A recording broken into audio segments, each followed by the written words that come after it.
Thank you for watching RooTV.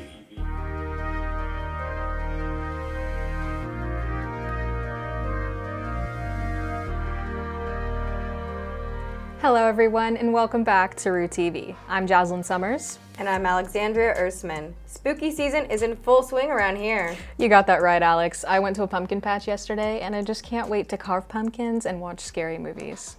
Pumpkin seeds, lattes, and infinity scarves are calling my name right about now. Mine too. Speaking of spooky season, there's a terrifying immersive haunt experience out in Bonner Springs, Kansas.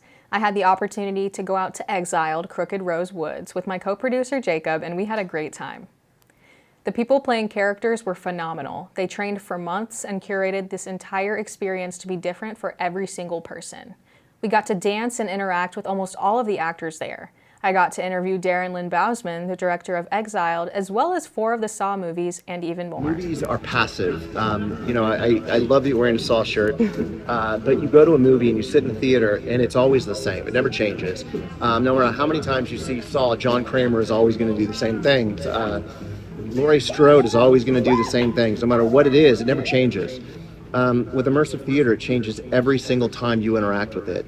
No 2 shows are ever the same, and your actions dictate everything. So how you interact tonight will dictate what happens to you.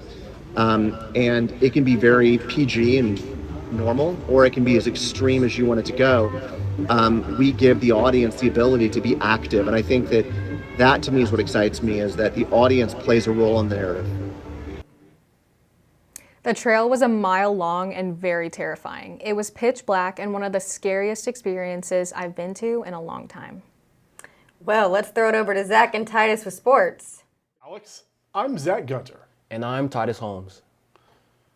Unfortunately, the women's soccer struggles continue. Falling to 0-4 in conference play, the team is last in the Summit League. Kansas City will need to turn things around fast if they want to make the Summit League Championship tournament. This Sunday, the Roos take on North Dakota State at home.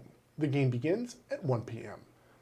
On the other hand, men's soccer continues to see success. With 1 win, no losses, and 1 draw in conference play, Kansas City is second in the Summit League. Next, the Roos take on Denver at home on Saturday. The game begins at 7 p.m. Volleyball opened conference play with a home win against North Dakota. Unfortunately, the struggles continued with 2 losses against South Dakota State and St. Thomas.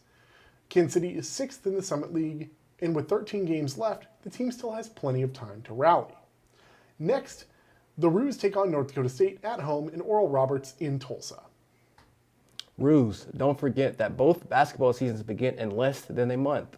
Women's basketball tips off the season with an exhibition game against St. Mary's on October 27th. Then, on November 4th, basketball heads to Utah to take on Utah State. Meanwhile, the men stay home to play the same day.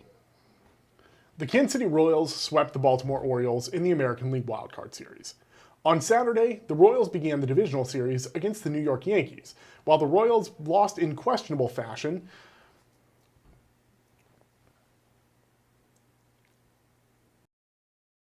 Begins at 7:15 p.m. That's right, the Royals and the Chiefs begin only about 40 minutes apart. Who will you be watching, Zach? I'm going to try to keep an eye on both.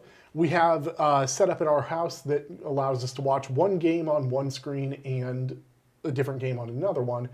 I know that you're not the biggest baseball fan, but will you be keeping an eye on both? I definitely will be flipping between channels during commercials, supporting both my teams since I am a Kansas City resident. That's absolutely fair. And that's it for today. Now, back to Alex. Kansas City Fashion Week is a meeting point for KC's most stylish professionals, featuring some of the industry's top designers. From vendors to models, the 4-day show presents a stage for national as well as homegrown talent. Kansas City Fashion Week, officially taking the runway at Union Station. This year's event marking 25 years for the annual showcase. As you see by the way I dress, I'm really excited about Fashion Week. I just think it's a lot of fun. Kansas City has had a rich fashion history since the 1940s, and for one vendor, the desire to design started with a teacher. I went to Paseo High School, and I was a fashion designer there for my senior year, so I did a 8-piece collection, and then one of the vendors that are here, she was actually my fashion teacher in high school. Ronisha Harris is a sophomore at UMKC. She's currently majoring in architectural studies. Years before she decided to design in the realm of architecture, her desire for creating was birthed in the fashion industry by Pamela Lucas. She was a mentee of mine. I taught her back at Purcell Academy, Fine and Performing Arts. That's where we met. And she's a wonderful student. She has really good skills. We did fashion shows together, and she helped me on a few projects. Being an entrepreneur and being a student and being able to have my school to support me is very important, especially as a young brown girl. Before the models hit the stage, the Kansas City native showcased her merchandise to the standing room only crowd. Her products included custom journals, art, and music, including her new hip-hop single. Won't you get to know me, baby?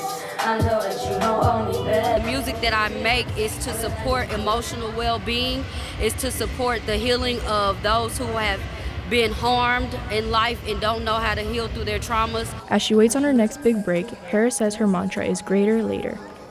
Reporting 10 seconds, guys.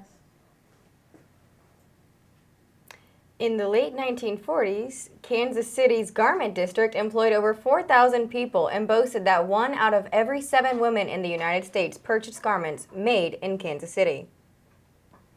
The Comedy Club hosted an event on Thursday that featured local comedians and viral social media stars.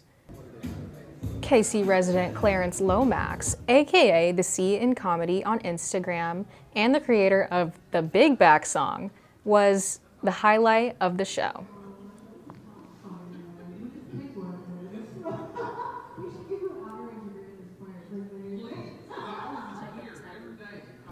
So my name is the C in Comedy, and I'm at the Comedy Club event because I was forced. No, I'm sorry. No, I'm at I was invited by Teresa, and it just seems like a cool organization. So yeah. My advice would be stay consistent, don't feed into the negativity, and just keep going. The Comedy Club has meetings every Thursday for anyone who wants to attend. October is National Domestic Violence Awareness Month. Last week, many groups on and off campus held an event at the Quad in honor of International Day of Nonviolence. A clothesline was strung up displaying different victim stories as well as phrases to support victims.